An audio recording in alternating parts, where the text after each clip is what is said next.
বাকি পরে হবে। এই টাকা দেখি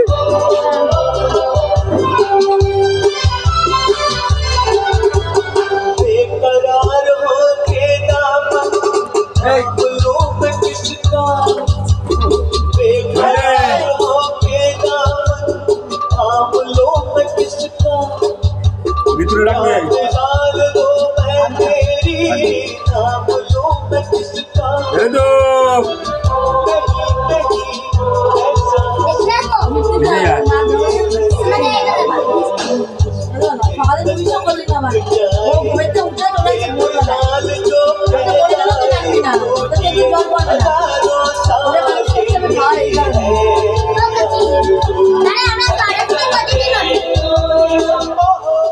বাবার মারে দিয়ে আয় হয়ে গেছে আমার জন্মদিন শেষ এটা তো বাবারে দিয়ে আয়।